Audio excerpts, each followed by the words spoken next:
जय हिंद दोस्तों। स्वागत है आप सभी का मेरे YouTube channel Sohit defence academy में। दोस्तों आज हम पढ़ेंगे इसमें बीएसएफ ट्रेड्समैन के प्रीवियस ईयर के मोस्ट इंपॉर्टेंट क्वेश्चन। ये आपके प्रीवियस ईयर क्वेश्चन पूछे गए हैं 28/8/2023 में। ये प्रीवियस ईयर में क्वेश्चन पूछे गए हैं। सब्जेक्ट नेम है कांस्टेबल ट्रेड्समैन। तो आप देख लीजिएगा कि बीएसएफ ट्रेड्समैन में प्रीवियस ईयर में कैसे क्वेश्चन आए थे, तो उसी के बेसिस पर अपनी तैयारी स्टार्ट कर दीजिएगा दोस्तों। विकल्पों में से उस विकल्प का चयन करें जो उपसर्ग से बने शब्द का सही विकल्प हो। तो इसका राइट आंसर हो जाएगा option number 4 is right answer. अगले प्रश्न पे चलते हैं। जौहर खुलना। जौहर खुलने का मुहावरे का अर्थ होता है भेद का पता लगना। Option number 4 is right answer. अगले प्रश्न पे चलते हैं। पत्थर। निम्नलिखित प्रश्न में 4 विकल्प में से उस विकल्प का चयन करें जो दिए गए शब्द के पर्यायवाची शब्द का सही विकल्प नहीं है।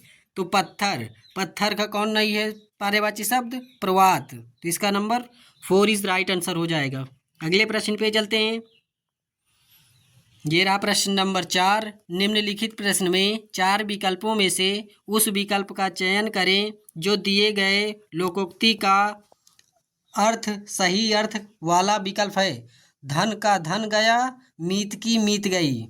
तो इसका हो जाएगा option number 2 is right answer. उधार देने में पैसा और मित्रता दोनों जाती है। Option number 2 is right answer. अगले प्रश्न पे चलते हैं। निम्नलिखित प्रश्न में 4 विकल्पों में से उस विकल्प का चयन करें जो एक वचन शब्द का विकल्प नहीं है। तो इसका राइट आंसर हो जाएगा option number 1 is right answer, गुरुजन। यहाँ पे बहुवचन है। अगले प्रश्न पे चलते हैं। निम्नलिखित विकल्पों में से कौन सा विकल्प एक सुसंगत वाक्य बनाने के लिए वाक्यांशों को सही ढंग से व्यवस्थित करता है? तो इसका राइट आंसर हो जाएगा option number 4 is right answer. 4 इसका करेक्ट आंसर हो जाएगा। अगले प्रश्न पे चलते हैं।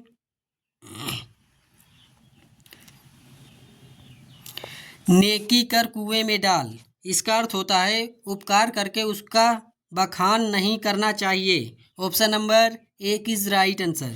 अगले प्रश्न पे चलते हैं। ये रहा प्रश्न नंबर 8।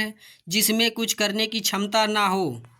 वाक्यांश के लिए एक शब्द है, तो जिसमें कुछ करने की क्षमता ना हो तो उसे कहते हैं अक्षम। Option number 4 is right answer.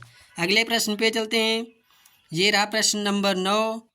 निम्नलिखित विकल्पों में से कौन सा विकल्प एक सुसंगत वाक्य बनाने के लिए वाक्यांशों को सही ढंग से व्यवस्थित करता है? तो इसका राइट आंसर हो जाएगा option number 2 is right answer. 2 इसका करेक्ट आंसर हो जाएगा। अगले प्रश्न पे चलते हैं। ये रहा प्रश्न नंबर 10। निम्नलिखित प्रश्न में 4 विकल्पों में से उस विकल्प का चयन करें जो पुल्लिंग रूप वाला विकल्प है। तो इसका राइट आंसर हो जाएगा option number 2 is right answer, लड़कपन। पुल्लिंग हो जाएगा। अगले प्रश्न पे चलते हैं। निम्नलिखित प्रश्न में 4 विकल्पों में से उस विकल्प का चयन करें जो वाक्यांशों के लिए एक शब्द का विकल्प हो। जो काम कठिन हो उसको बोलते हैं दुष्कर्म। Option number 4 is right answer. अगले प्रश्न पे चलते हैं। दुष्कर बोलते हैं। Option number 4 is right answer. अगले प्रश्न पे चलते हैं। ये रहा प्रश्न नंबर 12। निम्नलिखित विकल्पों में से कौन सा विकल्प एक सुसंगत अनुच्छेद बनाने के लिए वाक्यों को सही ढंग से व्यवस्थित करता है? तो इसका राइट आंसर हो जाएगा दोस्तों option number 1 is right answer. ये आपको ऑप्शन दिए हुए हैं, इनको सार्थक क्रम में ऐसे लगाना है।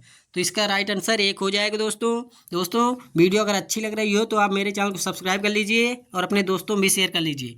अब क्लास को पूरी देखिएगा और आपको इसमें पता चल जाए कि आपके प्रीवियस ईयर में कैसे हिंदी के क्वेश्चन पूछे गए थे। निम्नलिखित प्रश्न में 4 विकल्पों में से उस विकल्प का चयन करें जो दिए गए शब्द के पर्यायवाची शब्द का सही विकल्प नहीं है।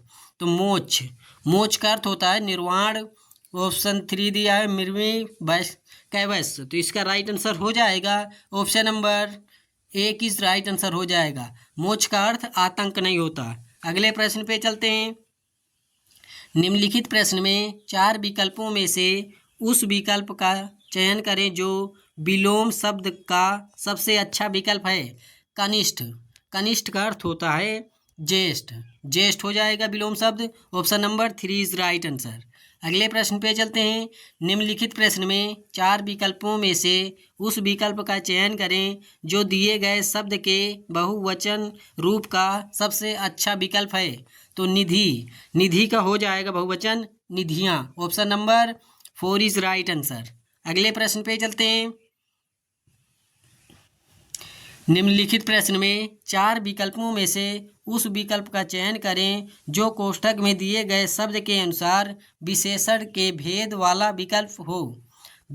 बनारसी साड़ी मुझे सबसे ज़्यादा पसंद है। तो इसका राइट आंसर हो जाएगा व्यक्तिवाचक विशेषण। Option number 3 is right answer. अगले प्रश्न पे चलते हैं। ये रहा प्रश्न नंबर 17। निम्नलिखित प्रश्न में 4 विकल्पों में से उस विकल्प का चयन करें जो स्त्रीलिंग रूप वाला विकल्प है।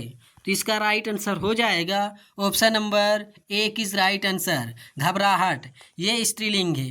घबराहट इसे क्या बोलेंगे? अच्छी घबराहट, ना कि अच्छा घबराहट होता है। अच्छी घबराहट होता है जो कि स्त्रीलिंग हो जाएगा। अगले प्रश्न पे चलते हैं। ये रहा प्रश्न नंबर 18।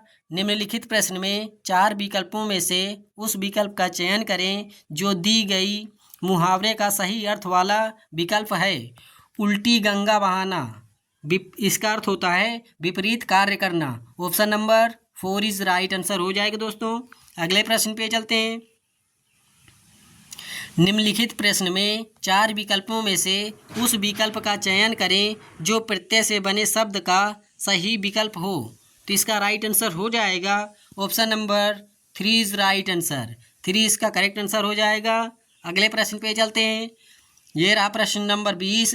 निम्नलिखित प्रश्न में 4 विकल्पों में से उस विकल्प का चयन करें जो कारण कारक के भेद वाला सही विकल्प हो। सीता ने फूलों डॉट रंगोली को सजाया। तो सीता ने फूलों से रंगोली को सजाया। Option number 2 is right answer हो जाएगा। ये रहा प्रश्न नंबर 21। निम्नलिखित प्रश्न में 4 विकल्पों में से उस विकल्प का चयन करें जो विलोम शब्द का सबसे अच्छा विकल्प है। आध्यात्मिक का विलोम शब्द हो जाएगा भौतिक। Option number D is right answer.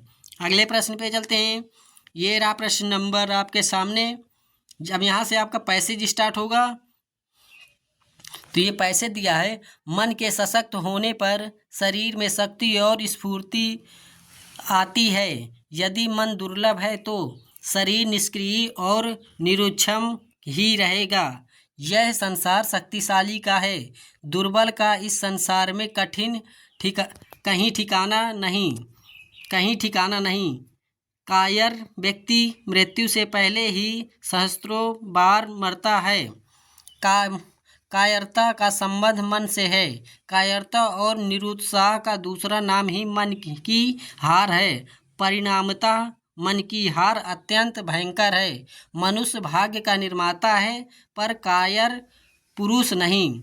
सबल ही भाग्य निर्माता का सामर्थ्य रखता है। कायर तो देव ही पुकारता है। साहसी व्यक्ति को अपने मानसिक बल पर अभिमान होता है। तो दोस्तों इस पैसेज को अब हमने पढ़ लिया। अब देखते हैं कि इससे संबंधित कैसे क्वेश्चन दिए हैं। क्वेश्चन रहा ये 22 आपके सामने। इस अनुच्छेद का कोई उपशीर्षक है?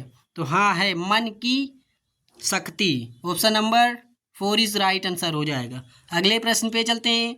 ये रहा प्रश्न नंबर आपके सामने 23। निम्न विकल्पों में से कौन सा विकल्प निर्माता का विलोम शब्द नहीं है? तो निर्माता का विलोम शब्द कौन सा नहीं है? समर्थन। Option number 4 is right answer हो जाएगा। 4 इसका करेक्ट आंसर हो जाएगा। अगले प्रश्न पे चलते हैं। ये रहा प्रश्न नंबर 24। निम्न विकल्पों में से कौन सा विकल्प सामर्थ्य का समानार्थी शब्द नहीं है? तो इसका राइट आंसर हो जाएगा option number 4 is right answer. अगले प्रश्न पे चलते हैं और ये आज की क्लास का आखिरी प्रश्न होगा दोस्तों।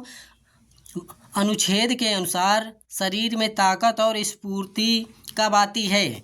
मन के मजबूत होने पर। Option number 2 is right answer. 2 इसका करेक्ट आंसर हो जाएगा। दोस्तों क्लास अगर अच्छी लगी हो तो मेरे चैनल को सब्सक्राइब कीजिए और अपने दोस्तों भी शेयर कीजिए। मिलते हैं ऐसी अगली क्लास में। तब तक के लिए जय हिंद, जय भारत, वंदे मातरम, जय हिंद।